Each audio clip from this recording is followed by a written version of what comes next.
The emergency room at Landstuhl Regional Medical Center in Germany buzzed with its usual controlled chaos. Medical staff moved quickly between beds, treating wounded soldiers arriving from various combat zones.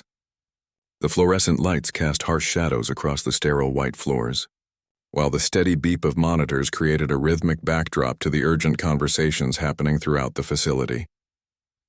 In bed, 17 lay a figure that seemed almost invisible to the passing medical staff. The patient appeared young, perhaps in their early 20s, with short-cropped hair matted with dried blood and dirt.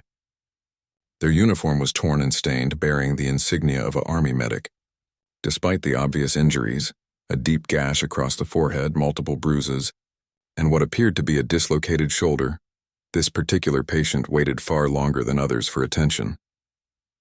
Dr. Marcus Richardson, a veteran trauma surgeon who had seen countless wounded soldiers pass through these doors, walked past the bed 3 times before finally stopping. Something about the way the other staff seemed to avoid this particular patient caught his attention. The nursing staff would glance over, make notes on their charts, but nobody seemed eager to provide the immediate care that was clearly needed. "What's the story with bed 17? Dr. Richardson asked Nurse Patricia Williams, a seasoned medical professional who had been working at Landstuhl for over 8 years. Nurse Williams looked up from her clipboard, her expression showing a mixture of discomfort and something that resembled dismissal. "Combat medic came in about 2 hours ago. Stable vitals, but..." She paused, looking around to make sure others couldn't hear. "There's some question about the circumstances of the injuries." Dr. Richardson frowned. "What kind of questions?" "Word is that this soldier was involved in some kind of incident with their unit. Nothing confirmed, but you know how stories spread. Some people are saying there might have been friendly fire involved. Others are suggesting this medic made some questionable decisions in the field that put other soldiers at risk." The doctor studied the patient more carefully. Despite being unconscious, there was something peaceful about their face, a calmness that seemed unusual for someone who had recently experienced combat trauma. The hands, though dirty and scraped, showed the careful calluses of someone who had spent considerable time handling medical equipment. These were the hands of a healer, not someone who would recklessly endanger others. "Have we contacted their commanding officer?" Dr. Richardson inquired. "That's another issue," Nurse Williams replied, lowering her voice further. "The paperwork is incomplete. There seems to be some confusion about which unit this soldier was actually assigned to. The transport team that brought them in said they found them alone, separated from any identifiable squad." As if responding to their conversation, the patient began to stir. Their eyes fluttered open slowly, revealing striking green eyes that immediately began scanning the room with the alertness of someone trained to assess threats quickly. When their gaze fell on Dr. Richardson and Nurse Williams, the patient attempted to sit up, wincing in pain. "Take it easy," Dr. Richardson said, gently placing a hand on the patient's good shoulder. "You're at Landstuhl. You're safe now." The patient's voice, when they finally spoke, was hoarse but clear. "How long have I been here?" "About 2 hours," the doctor replied. "Can you tell me your name?" "Riley Chen, Sergeant, Army Medic." The response came without hesitation, along with their service number. Dr. Richardson noticed how Nurse Williams had taken a step back when the patient spoke. There was something in her expression that suggested she recognized the name, though she said nothing. "Sergeant Chen, can you tell me what happened to you?" Dr. Richardson asked, pulling up a chair beside the bed. Riley's eyes clouded over for a moment, as if trying to piece together fragmented memories. "We were on a humanitarian mission, providing medical aid to a village about 30 kilometers outside Kandahar. The local clinic had been destroyed in a bombing the week before, and there were civilians who needed urgent medical attention." The story came out slowly, with Riley pausing frequently to gather strength. They described how their unit had been providing medical assistance when they received intelligence about a possible attack on their position. Most of the unit had been ordered to evacuate immediately, but Riley had refused to leave behind a young Afghan girl who was in critical condition. "She couldn't have been more than 8 years old," Riley continued, their voice growing stronger with emotion. "She had internal bleeding from shrapnel wounds. If I had left with the others, she would have died." Dr. Richardson found himself leaning forward, drawn into the story. "What happened next?" "I stayed behind with 2 other soldiers who volunteered to help. We managed to stabilize the girl, but while we were working, we came under fire. Not from insurgents, though. The attackers were wearing uniforms, speaking English. I couldn't understand why they were shooting at us. Nurse Williams had moved closer again, despite herself clearly intrigued by Riley's account. The other two soldiers were hit almost immediately, Riley continued. I managed to drag them both to cover behind an overturned vehicle, but I knew we needed help. I called for emergency evacuation, but when the helicopter arrived, they said they had orders to evacuate only specific personnel. They wouldn't take the other wounded soldiers. Riley's hands were shaking now. Whether from physical trauma or emotional distress, Dr. Richardson couldn't tell. I refused to leave without them. That's when things got really confusing. The evacuation team said I wasn't on their list, that officially I wasn't supposed to be there. They kept asking for my authorization codes, but I had been operating under direct orders from my commanding officer. Dr. Richardson exchanged a glance with Nurse Williams. This story was becoming more complex than a simple combat injury. Eventually, they agreed to take all of us, but during the loading process, there was an explosion. I think it was an RPG, but I'm not sure. The next thing I remember is waking up here. The patient fell silent, exhausted from the effort of recounting their experience. Dr. Richardson made notes on his chart, but his mind was racing with questions. Something about this story didn't add up, and the behavior of his staff suggested there was more to Sergeant Riley Chen than met the eye. As Riley drifted back into unconsciousness, Dr. Richardson decided he needed to make some phone calls. If this soldier's story was true, then someone had made a serious mistake. And if it wasn't true, then he needed to understand what really happened in that Afghan village. Dr. Richardson spent the next several hours making phone calls, trying to piece together the truth about Sergeant Riley Chen. What he discovered only deepened the mystery surrounding his patient. According to official records, Riley Chen had been listed as missing in action for the past 6 months. Their unit had reported them as presumed dead, following an ambush that had resulted in the loss of their entire squad. The story became even stranger when Dr. Richardson spoke with Colonel James Mitchell, Riley's former commanding officer. The colonel's voice carried a weight of sadness and confusion that was immediately apparent even over the phone. "Doctor, I attended Riley Chen's memorial service 3 months ago," Colonel Mitchell said. "We had conclusive evidence that the entire squad had been eliminated. There were no survivors. If someone is claiming to be Sergeant Chen, then either we made a terrible mistake, or someone is impersonating a dead soldier." Dr. Richardson looked through the glass window at Riley, who was now sleeping peacefully, their vital signs stable. "Colonel, I'm looking at someone who knows details about military medical procedures that would be impossible to fake. They have scars consistent with years of military service, and their muscle memory when handling medical equipment is automatic." "That's impossible," Colonel Mitchell replied. "We recovered dog tags from the ambush site. We had DNA evidence." The conversation left Dr. Richardson with more questions than answers. He decided to dig deeper into Riley's background, reaching out to other medical facilities and military personnel who might have encountered them. Meanwhile, word about the mysterious patient had begun to spread throughout the hospital. Captain Sarah Martinez, a Navy SEAL who was recovering from her own combat injuries in a nearby room, had overheard fragments of conversations about the soldier whose identity was in question.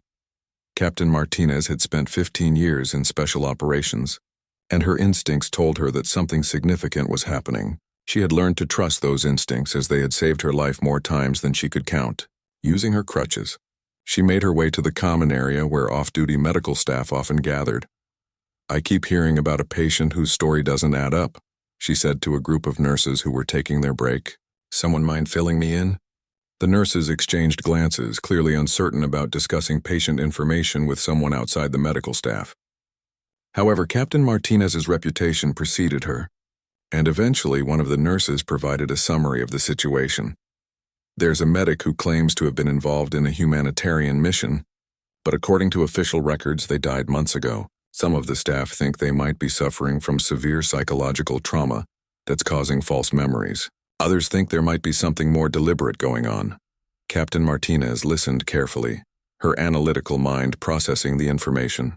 "Has anyone verified their medical knowledge? If they're really a trained combat medic, they should know things that would be impossible to fake." Dr. Richardson, who had just returned from making more phone calls, overheard the conversation. "Actually, that's exactly what I've been thinking. Would you mind helping me test that theory? The doctor led Captain Martinez to Riley's room, where the patient was now awake and sitting up in bed. Riley's eyes immediately focused on Captain Martinez's uniform and bearing, recognizing another career military person. "Captain," Riley said, offering a respectful nod. Captain Martinez studied Riley carefully, taking note of their posture, the way they held their head, and dozens of small details that indicated genuine military training. "Sergeant Chen, I understand you're a combat medic." "That's correct." "Ma'am, tell me about treating a sucking chest wound in a combat environment." Riley's response was immediate and detailed, describing not just the theoretical treatment, but the practical challenges of performing such procedures under fire. They mentioned specific equipment that had been modified for field use, talked about the importance of positioning when working in confined spaces, and demonstrated hand positions that were clearly the result of muscle memory developed through extensive practice. Captain Martinez then asked about more complex scenarios, including mass casualty events and triage procedures. Riley's answers were not just technically correct, but showed the kind of practical wisdom that only came from real experience. "Doctor," Captain Martinez said, stepping away from the bed, "either this person is genuinely a highly trained combat medic, or they're the most sophisticated imposter I've ever encountered."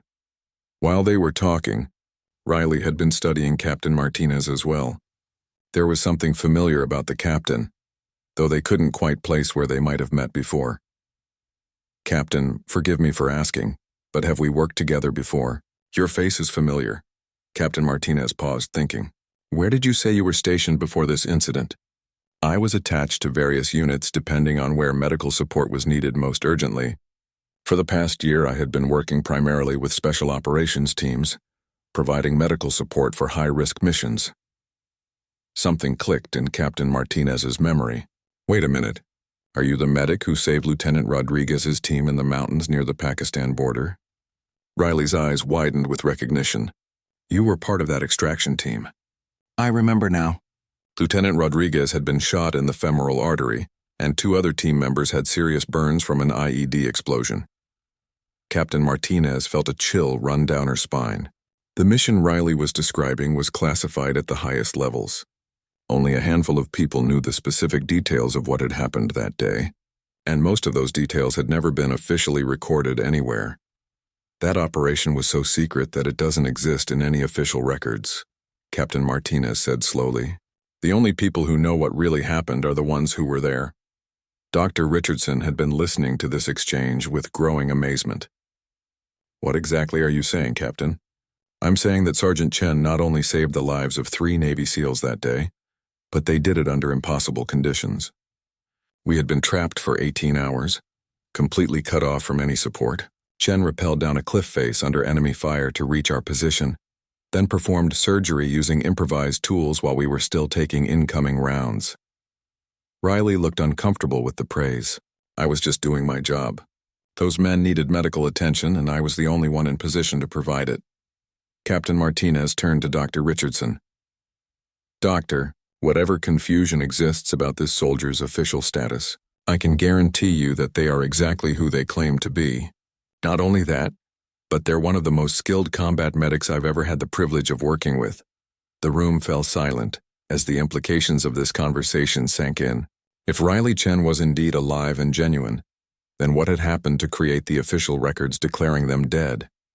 And more importantly, why had someone wanted the world to believe that one of the military's most skilled medics was no longer alive? Dr. Richardson realized that he was dealing with something far more complex than a simple case of mistaken identity. There were forces at work here that went beyond anything he had encountered in his years of military medicine. Captain Martinez made a decision that would change everything. That evening, she contacted her former commanding officer, Admiral David Thompson, who was now serving in the Pentagon. The Admiral had always told his people that if they ever encountered something that didn't feel right, they should bring it directly to him, regardless of normal chains of command. "Admiral, I need to speak with you about a situation that involves national security," Captain Martinez said during their encrypted phone call. Admiral Thompson had worked with Captain Martinez for over a decade and trusted her judgment completely. "I'm listening, Sarah." Captain Martinez described everything she had learned about Riley Chen, including the classified mission that only a handful of people knew about. The Admiral listened without interruption, occasionally asking for clarification on specific details. "Sarah, are you absolutely certain this person is who they claim to be?" "Sir, I staked my life on their medical skills once before. They saved 3 Navy SEALs using nothing but field supplies and pure determination. There's no way someone could fake that level of knowledge and experience." Admiral Thompson was quiet for several long moments. "Sarah, I need you to keep this information strictly confidential for now. I'm going to make some calls and see what I can find out. In the meantime, make sure Sergeant Chen is protected. If someone wanted the world to think they were dead, they might not be happy to learn they're alive." The next morning, Dr. Richardson arrived at the hospital to find unusual activity around Riley's room. 2 military police officers were stationed outside, and there were several people in civilian clothes who were clearly government officials. Commander Lisa Park, a Navy intelligence officer, approached Dr. Richardson as he tried to enter Riley's room. "Doctor, I need to speak with you about your patient. I'm sorry, but I can't discuss patient information without proper authorization," Dr. Richardson replied. Commander Park showed him credentials that indicated she had the highest levels of security clearance. "Doctor, Sergeant Chen's case has been classified at the highest levels. We need to understand exactly what happened and how they came to be here." Inside the room, Riley was sitting up in bed, looking much stronger than they had the day before. The improved medical care and proper rest had clearly helped their recovery. However, their expression showed concern about the sudden attention their case was receiving. "Sergeant Chen," Commander Park said, taking a seat beside the bed, "we need to go over your story again, but this time, I need you to include every detail you can remember, no matter how insignificant it might seem." Riley took a deep breath and began recounting their experiences again, but this time with much more detail. They described the humanitarian mission that had brought them to the Afghan village, explaining that they had been operating under special orders that came directly from a classified program designed to win hearts and minds in strategically important areas. The program was called Operation Healing Hand, Riley explained. Small teams of medical personnel would embed with local communities, providing healthcare while gathering intelligence about insurgent activities. It was all very unofficial, which is why there might not be clear records of our presence. Commander Park took notes as Riley spoke, occasionally asking for clarification about specific details. What emerged was a picture of a highly classified operation that existed in the gray areas between official military action and covert intelligence gathering. The village we were helping had been receiving threats from a local warlord who was demanding payment in exchange for protection, Riley continued. The village elders had refused, which is why their clinic had been bombed. Our mission was to re-establish medical services while documenting the warlord's activities. Riley's voice grew quieter as they described the events that had led to their current situation. On the day of the attack, we received intelligence that the warlord's forces were planning to strike the village again. Most of our team was ordered to evacuate, but I couldn't leave the patients who were in critical condition. Commander Park leaned forward. "Who gave you the evacuation order?" "That's where things get complicated," Riley admitted. "The order came through our radio operator, but when I asked to speak directly with our commanding officer, I was told that communication was impossible due to enemy jamming. I was supposed to trust the relay." Riley described how they had made the decision to stay behind with the critically injured patients, believing that their oath as a medic required them to provide care, regardless of the personal risk. It was a decision that had ultimately saved lives, but had also put them in danger. When the attack came, it wasn't from the warlord's forces, Riley said. The attackers were well equipped, using military-grade weapons and tactics. They specifically targeted our medical station, as if they knew exactly where we were and what we were doing. Commander Park's expression grew grave. "Sergeant, are you suggesting that someone deliberately targeted your medical mission?" "I don't know what I'm suggesting," Riley replied honestly. "All I know is that the attack was too precise to be random, and the people who attacked us seemed to have detailed intelligence about our operation." The room fell silent as everyone processed the implications of what Riley was describing. If their account was accurate, then Operation Healing Hand had been compromised at the highest levels, and someone had wanted to eliminate the medical team that was providing evidence of the program's existence.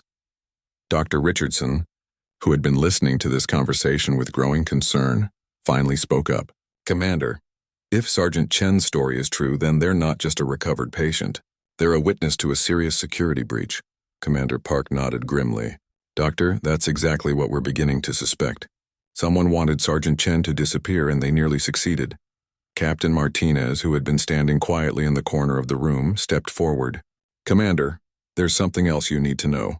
Yesterday, I contacted Admiral Thompson about this situation. He's been making inquiries through his own channels.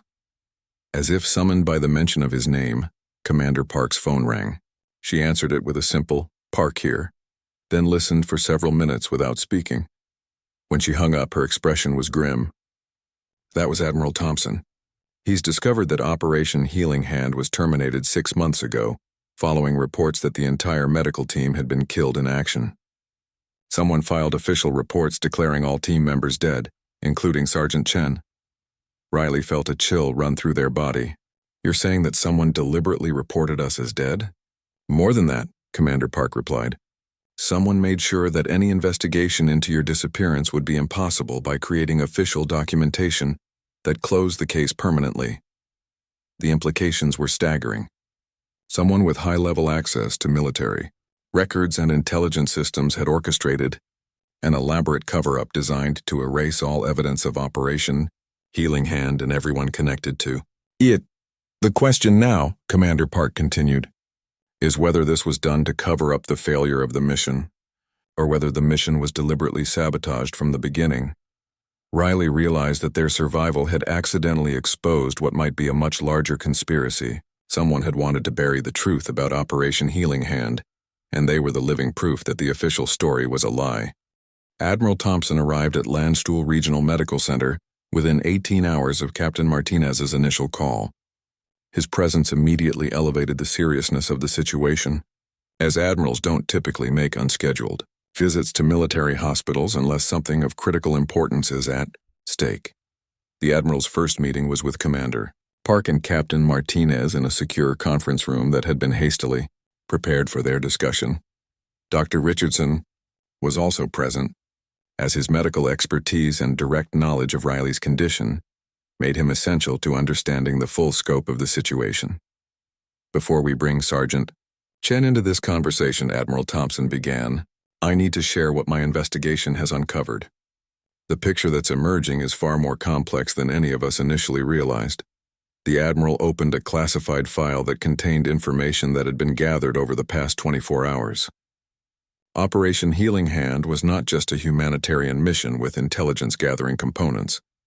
It was specifically designed to identify and document war crimes being committed by various factions in the region, including some that were supposed to be allied with coalition forces. Dr. Richardson felt his stomach drop. You're saying that Sergeant Chen's team was investigating war crimes? More than investigating, Admiral Thompson replied. They were documenting evidence that could be used in international court proceedings. Sergeant Chen and their team had gathered testimony from civilians, photographed evidence of illegal weapons use, and identified individuals who were committing atrocities against local populations. Captain Martinez leaned forward in her chair. Admiral, are you suggesting that someone wanted to suppress this evidence? That's exactly what I'm suggesting. The evidence that Sergeant Chen's team collected implicated high-ranking officials in several allied governments, as well as contractors who were operating with official sanction.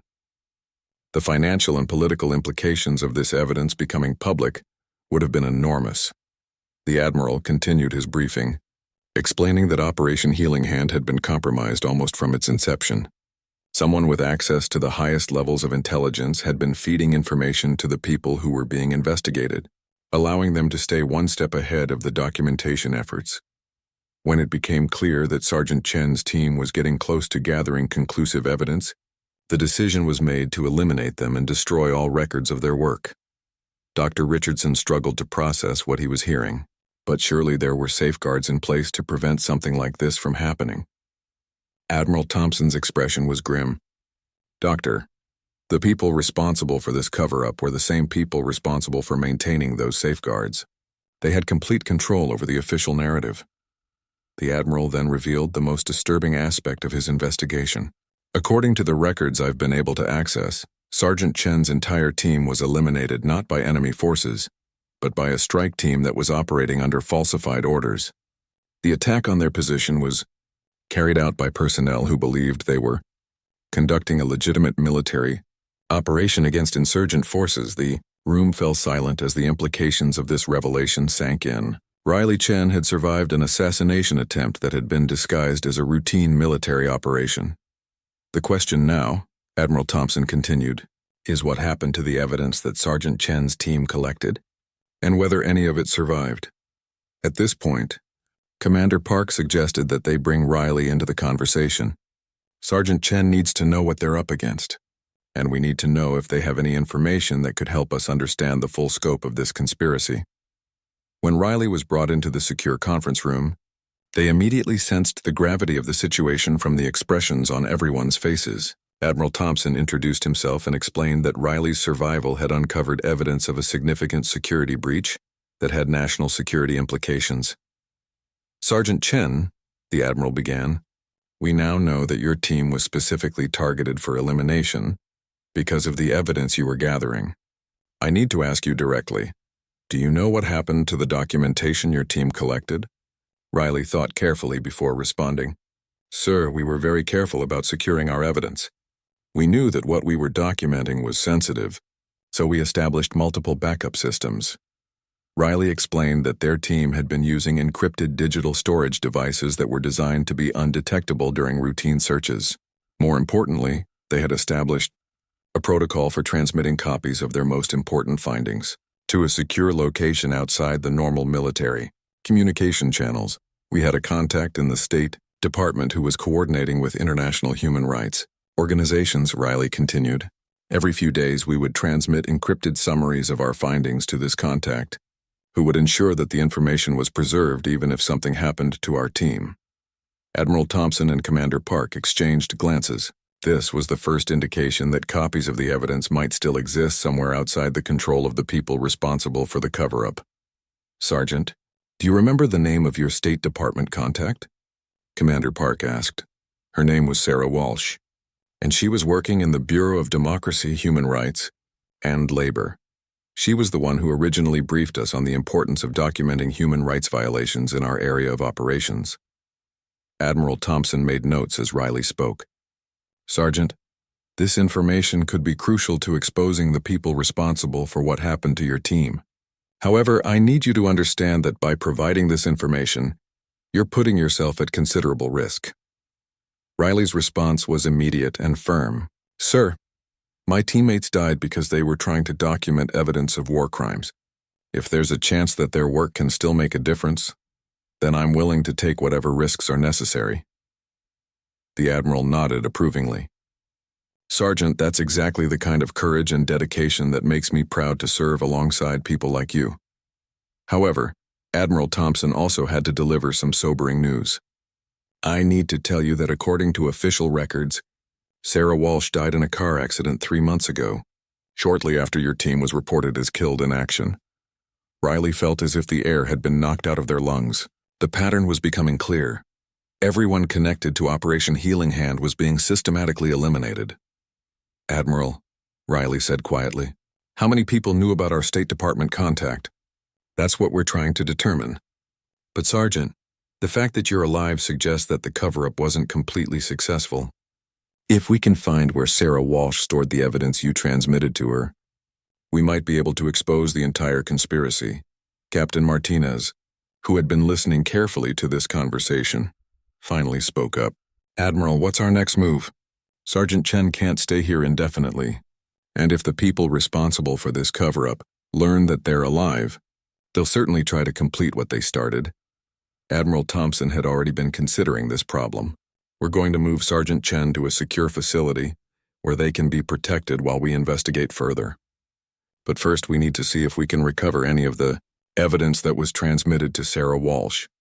Riley realized that their survival had transformed them from a victim into a key witness in a case that could expose corruption at the highest levels of government and military leadership.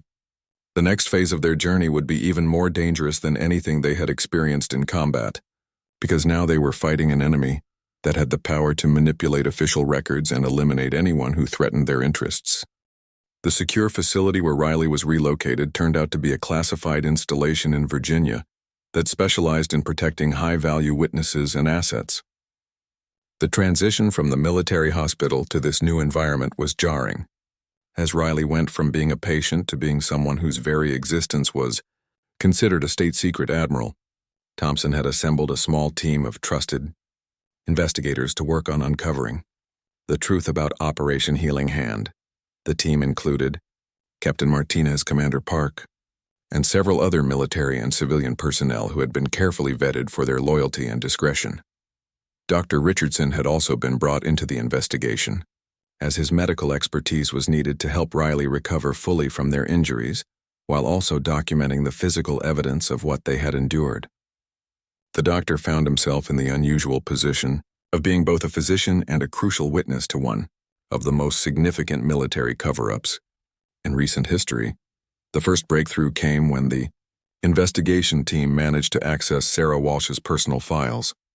Working with contacts in the State Department who were not connected to the original Operation Healing Hand oversight, they discovered that Walsh had been even more careful about preserving evidence than anyone had realized.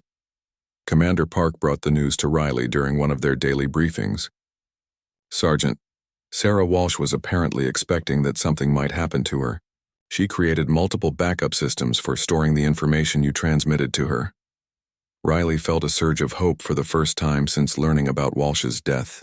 "What kind of backup systems?" "She established accounts with several international human rights organizations, each containing encrypted copies of the evidence your team collected. More importantly, she created a dead man switch that would automatically release all the information if she failed to check in for more than 90 days. The implications were staggering. If Walsh's dead man switch was still active, then comprehensive evidence of the war crimes documented by Riley's team would soon be released to multiple international organizations simultaneously. Admiral Thompson entered the briefing room at that moment, carrying additional information that would change everything. "I've just received word from our contacts at the International Criminal Court. They've been contacted by several human rights organizations who claim to have received extensive documentation about war crimes in Afghanistan." Riley felt their heart racing. "Sir, does that mean Sarah's dead man switch activated?" "That's exactly what it means.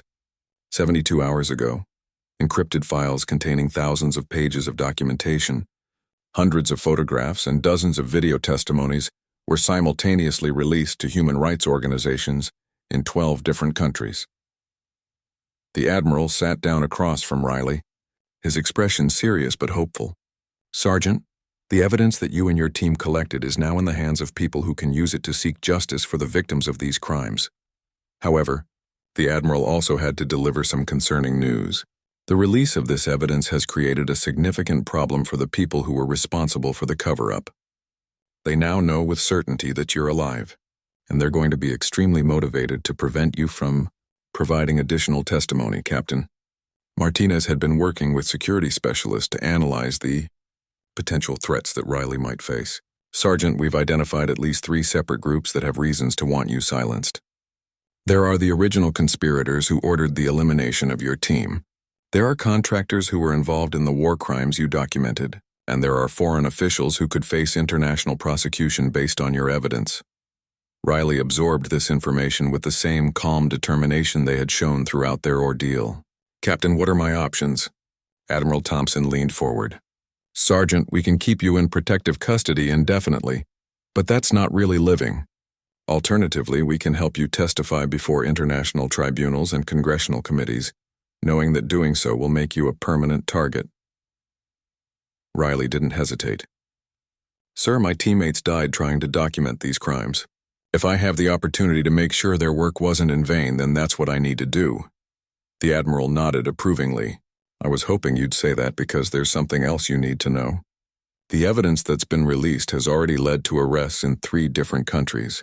High-ranking military officials, government contractors, and foreign nationals are all facing charges related to the crimes your team documented." Over the following weeks, Riley worked with international prosecutors to prepare testimony that would be used in multiple legal proceedings. The process was exhausting, as they had to relive traumatic experiences while providing precise details that could withstand rigorous cross-examination. Dr. Richardson continued to provide medical support throughout this process, but he also became something of a confidant for Riley. During one of their sessions, Riley expressed concerns about the broader implications of what they had uncovered. "Doctor, sometimes I wonder if we're just scratching the surface of something much larger. How many other operations like Healing Hand have been compromised? How many other people have been silenced to protect powerful interests?" Dr. Richardson had been wondering the same thing. "Sergeant, I think what you've exposed is going to lead to much broader investigations. Your courage in coming forward has created an opportunity for systemic reform." The doctor was right. Congressional committees had already announced hearings into military contracting practices and oversight of classified operations. International organizations were launching comprehensive reviews of coalition activities in multiple conflict zones. The evidence that Riley's team had collected was serving as a catalyst for much broader accountability efforts. Captain Martinez brought Riley updates on these developments during their regular security briefings. "Sergeant, you should know that your story is inspiring other people to come forward with their own evidence of misconduct. The investigation has grown far beyond Operation Healing Hand." Riley found this news both encouraging and sobering. "Captain, does this mean that the threats against me are increasing?" "In the short term, yes. But in the long term, you're becoming part of something much larger than any individual conspiracy. The people who wanted to silence you are now dealing with dozens of other whistleblowers and witnesses." Admiral Thompson provided the most encouraging news during their final briefing before Riley's first public testimony. "Sergeant, I want you to know that your survival and courage have already prevented other teams from being eliminated. We've identified and stopped at least 2 other operations that were designed to silence people who had evidence of misconduct." Riley realized that their journey from ignored patient to protected witness had become something much more significant. They had become a symbol of the importance of speaking truth to power, regardless of the personal cost. The next phase of their journey would take them from the shadows of classified facilities into the bright lights of congressional hearing rooms and international courtrooms. But Riley Chen was ready for that challenge, knowing that they carried the voices of their fallen teammates and the hopes of countless victims who had been waiting for justice. As they prepared for their first public appearance, Riley reflected on how far they had come from that day when they lay ignored in a hospital bed. They had transformed from a wounded soldier whose identity was questioned into a key witness whose testimony would reshape military accountability and international law. The medical staff at Landstuhl who had initially avoided their bedside could never have imagined that they were ignoring someone who would become one of the most important military whistleblowers in modern history. Riley's story was proof that sometimes the most significant battles are fought not with weapons, but with courage, integrity, and an unwavering commitment to truth. 6 months after Riley Chen first opened their eyes in that German hospital bed, they found themselves sitting before a joint congressional committee in Washington. D.C. The hearing room was packed with journalists, human rights advocates, and military officials. Television cameras broadcast the proceedings live to millions of viewers around the world. Riley wore their dress uniform, displaying ribbons and medals that told the story of years of dedicated service. The physical wounds from their ordeal had healed, but the emotional weight of representing their fallen teammates was evident in their serious expression. Congressman Robert Hayes, the committee chairman, opened the hearing with remarks that acknowledged the significance of Riley's testimony. "Sergeant Chen, your survival and courage have exposed one of the most serious breaches of military ethics and accountability in recent memory. The American people deserve to know the truth about what happened to Operation Healing Hand." Riley's testimony was clear, detailed, and devastating. They described the humanitarian mission that had led them to document war crimes, the systematic targeting of their team, and the elaborate cover-up that had declared them officially dead. But more importantly, they spoke about the civilians whose suffering had motivated their team to take such dangerous risks. "Mr. Chairman, we didn't set out to become whistleblowers or to expose corruption," Riley testified. "We were simply trying to provide medical care to people who had been caught in the crossfire of conflicts they didn't start. When we witnessed war crimes being committed against these innocent people, our oath as soldiers required us to document what we saw. The questioning from committee members revealed the scope of the conspiracy that had nearly succeeded in silencing Riley permanently. Multiple government agencies had been involved in creating false documentation about the fate of Operation Healing Hand. Contracts worth hundreds of millions of dollars had been at stake, along with the reputations of high-ranking officials in several allied nations. Representative Maria Santos asked the question that many people were thinking. Sergeant Chen, knowing what you know now about the risks you faced, would you make the same choices again? Riley's answer came without hesitation. Congresswoman, my teammates died because they believed that documenting war crimes was more important than their personal safety. If I had to make that choice again, knowing the consequences, I would make the exact same decision. Some things are more important than individual survival. The hearing continued for 3 days, with Riley providing testimony that filled hundreds of pages of official records. Legal experts who analyzed the proceedings later described it as one of the most comprehensive exposures of military and contractor misconduct in congressional history. Admiral Thompson, who testified alongside Riley, provided context about the broader implications of what had been uncovered. This conspiracy didn't just threaten Sergeant Chen and their teammates. It undermined the fundamental principles of military accountability and international law that our armed forces are sworn to uphold. The results of the congressional hearings were swift and far-reaching. Within weeks, multiple military officials had been relieved of duty pending criminal investigations. Defense contractors had their security clearances revoked and their contracts terminated. International arrest warrants were issued for foreign officials who had been implicated in the war, crimes that Riley's team had documented. But perhaps the most significant outcome was the establishment of new oversight mechanisms designed to prevent similar cover-ups in the future. The Chen Protocol, as it became known, created independent channels for military personnel to report war crimes and misconduct without fear of retaliation. Captain Martinez, who had been promoted to admiral following her role in exposing the conspiracy, spoke at the ceremony where these new protocols were announced. Sergeant Chen's courage didn't just expose a single conspiracy. It created a new standard for military accountability that will protect future generations of service members and civilians. Riley's story also had international impact. The International Criminal Court used the evidence collected by Operation Healing Hand to prosecute war crimes cases that resulted in convictions of high-ranking officials from multiple countries. Human rights organizations credited Riley's testimony with creating new precedents for holding military contractors accountable for their actions in conflict zones. Dr. Richardson, who had continued to follow Riley's story, was invited to speak at medical conferences about the ethical obligations of healthcare providers when they encounter evidence of war crimes. Sergeant Chen's case reminds us that our oath to first, do no harm, sometimes requires us to take risks to protect those who cannot protect themselves. 2 years after their testimony, Riley Chen was awarded the Presidential Medal of Freedom, the highest civilian honor in the United States. At the ceremony, President Johnson spoke about Riley's transformation from ignored patient to international symbol of integrity. Sergeant Chen's story reminds us that heroes aren't always recognized immediately. Sometimes the most important acts of courage happen in obscurity, and only later do we understand their true significance. When medical staff walked past Sergeant Chen's hospital bed without fully recognizing who they were treating, they were ignoring someone who would change the course of military accountability forever.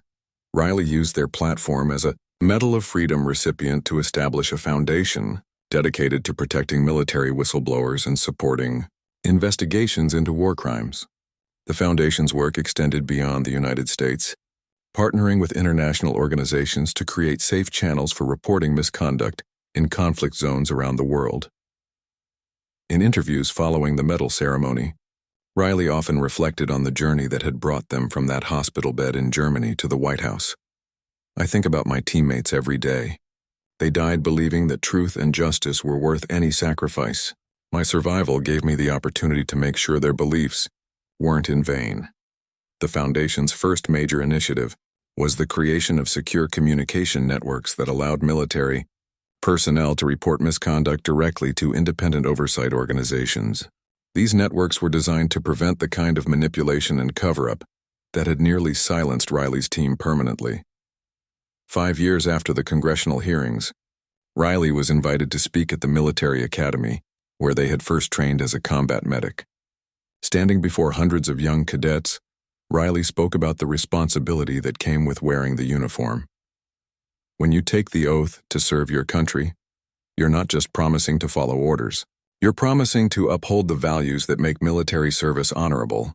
Sometimes that means making difficult choices, even when those choices put you at personal risk. Riley's story had become part of the curriculum at military academies around the world, studied as an example of moral courage under extreme circumstances. The case of Operation Healing Hand was used to teach future officers about the importance of accountability and the dangers of allowing powerful interests to manipulate military operations. The medical staff at Landstuhl Regional Medical Center, where Riley's journey had begun, established a memorial garden dedicated to the members of Operation Healing Hand who had died documenting war crimes. A plaque in the garden quoted Riley's congressional testimony. "Some things are more important than individual survival." Dr. Richardson, now retired, often visited the memorial garden and reflected on how a single moment of curiosity had led him to become part of one of the most important military accountability cases in history. "I learned that sometimes the most significant patients are the ones who seem ordinary at first glance," he would tell medical students who came to learn about the case. Riley Chen's transformation, from ignored patient to international symbol of integrity, proved that courage and determination could overcome even the most powerful conspiracies. Their story became a reminder that in a world where truth is often the first casualty of conflict, there are still people willing to risk everything to ensure that justice prevails. The wounded soldier, who had been ignored in that German hospital bed, had ultimately forced the most powerful military and political institutions in the world to confront uncomfortable truths about accountability, integrity, and the cost of silence in the face of injustice.